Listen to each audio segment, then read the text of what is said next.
Alright, back for another beer review, and today I'll be reviewing yet another beer from the Fidens Brewing Company, and they are out of Albany, New York, and this is their Blending Dreams, the raspberry and lime variant.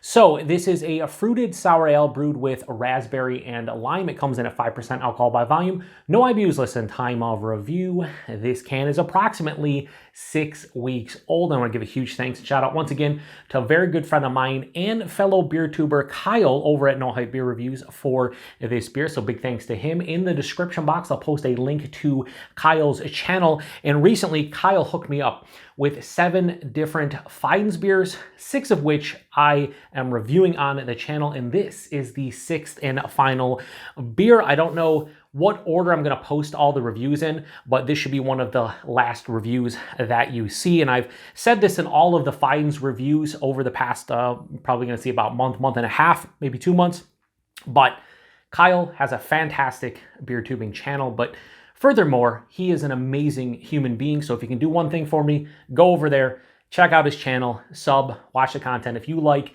great beer reviews, then he's your guy, especially if you like big Imperial beers. Now, you'll probably see this towards the end of All Imperial Beer Theme Month on my channel, but Kyle, he reviews a lot of like barrel-aged Imperial Stouts and all kinds of crazy beers, so go check him out. Can't thank him enough for all of the Fidens beers, and I'm super excited about this beer specifically because this is the first ever sour beer that I'm having from Fidens. And I've had about 30 beers from them in total, but most of them have been hop-forward hazy beers. So to get the chance to try a sour from them, I'm really excited about it. This is a series of theirs. They have a bunch of different variants. I do think, and someone can correct me if I'm wrong, but I think this is the one that they release the most often. At least it's the one I've seen a lot of people drink, although there's a bunch of other variants as well. So I like raspberry and lime. I think it's a great combination. Cherry and lime is my jam, but when it comes to beers, I feel like cherry lime doesn't work as well because a lot of people get like that medicinal / cough syrup cherry vibe. So a lot of breweries do raspberry and lime or like blueberry and lime, and I'm here for it. I like that combination. So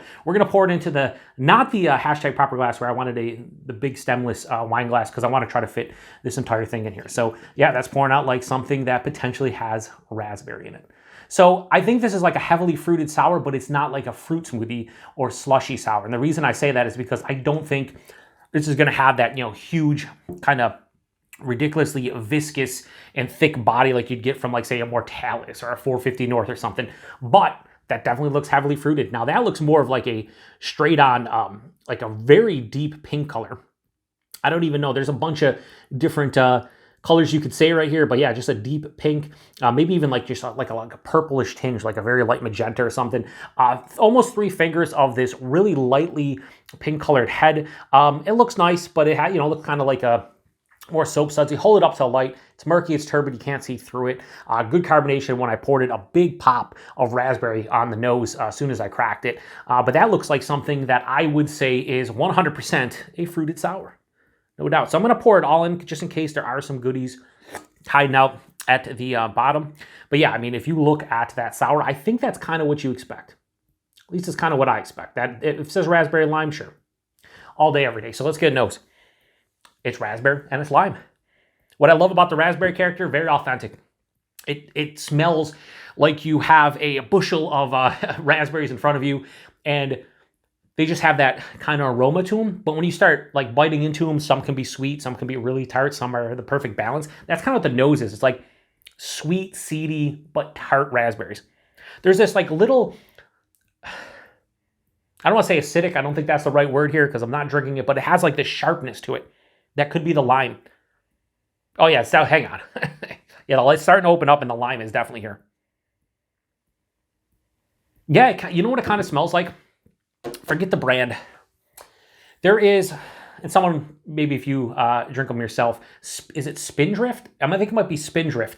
If you've ever had their seltzers, they are normal, so they're not hard seltzers, they're just normal seltzers, but they use real fruit juice in them, and they all have like 8 calories, 10 calories, 12 calories. So it's a little bit more enjoyable to drink those because they're not just straight on like seltzer water. That's kind of what this reminds me of. I think they do have a raspberry lime one. They definitely have a lime one with a fruit. I can't remember. But that's kind of what this smells like, a seltzer. It smells like a raspberry lime seltzer. Yeah, I mean, there might be a little bit of like a malty kind of doughy thing. Like if I had to guess like the base, this is a kettle sour, maybe like a Berliner Weiss. But yeah, it smells really good. It smells like it's going to have a great balance to it and be super refreshing, which obviously I want that to happen here in early January. I'm reviewing this one in early January, but let's just say that I would rather be drinking this one like in the middle of summer, but I'm still going to be here for it. So thanks again to Kyle. Cheers, everyone.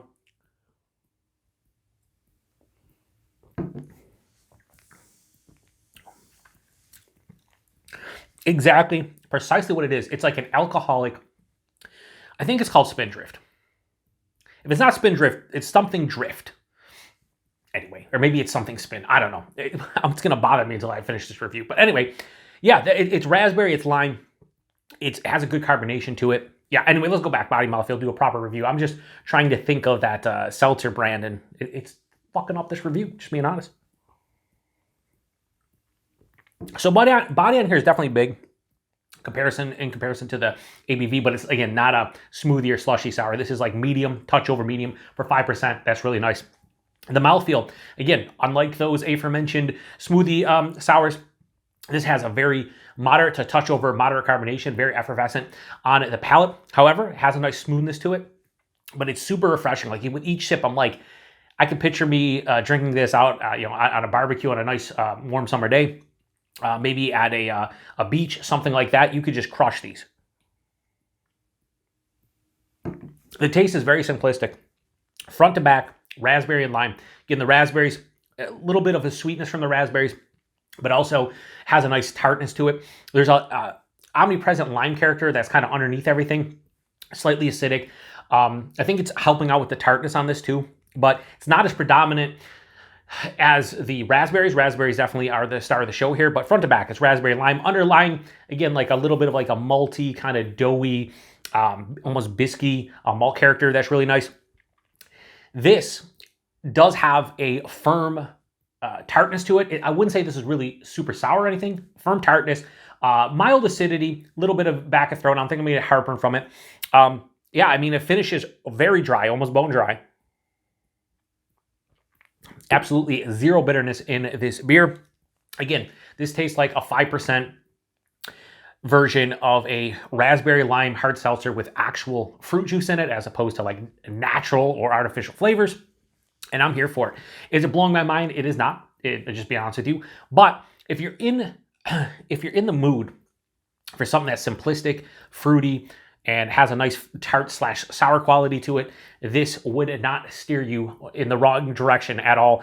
And I could see, like, if I lived by Fidens, like kind of like Kyle does, this would probably be, if they release these quite more often, probably in the warmer months, I would have probably had a couple, let's say a couple 4-packs, probably have a couple cans in the fridge at all times, especially some of the different variants they do. I think the other more popular one I saw was like strawberry and guava, I think is one. That would be fun because you don't see a lot of strawberry guava, just regular like non-smoothie sour beer. So let me do one more sip and then we'll lock in a rating. Oh yeah, 5%, you really can't tell. Like I said, the reason why I'm saying this is like an alcoholic a fruited seltzer is because it is. I know it's 5%, but you don't really taste any of the alcohol.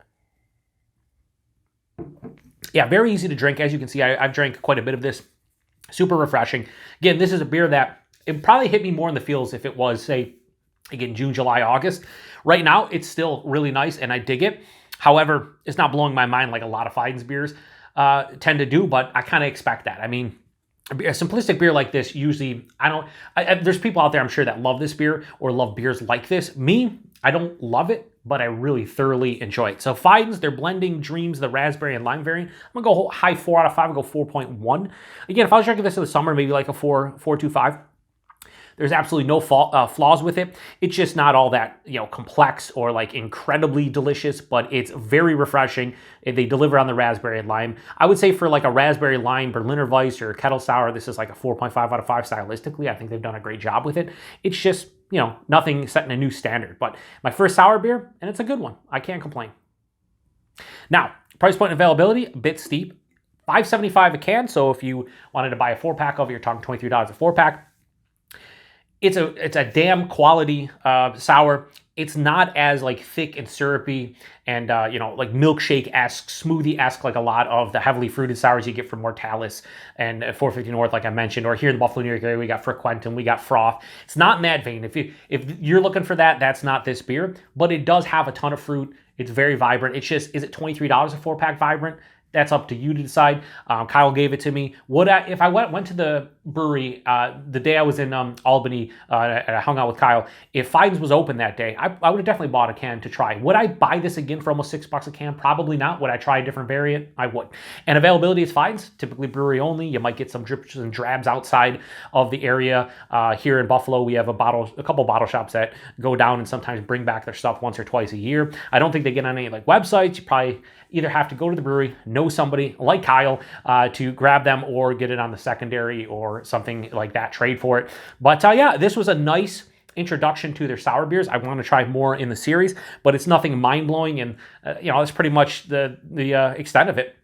I will say that all of these beers have been awesome to try. It's always fun to have Fidens in my life again, so huge thanks to Kyle for hooking it up. Hopefully he enjoyed the beers that I gave to him. I know he's already reviewed a couple and I've watched them and he has enjoyed them, but he has some other ones that I gave to him that he'll probably won't review right away. So they can definitely age or hang out in his awesome cellar. But yeah, anyway, if you've had this beer before, anything within the Blending Dream series, let me know what you thought about it. Is there a variant that I should keep my eye out for if they do release it again in the future? Like I said, that strawberry guava one sounds good. I know Kyle recently reviewed the mixed berry one. I would have loved to try that one, but I think they released that one after I was out of the area. But anyway, yeah, I'm going to shut this one down. Huge thanks to Kyle for this beer. Thanks to everybody stopping by for another beer review here on the Beer Patrol. This will be posted hopefully during January, an all Imperial Beer theme month. If not, you'll see it early next month, but this will probably be the last review that I post. And yeah, shutting it down to the next one.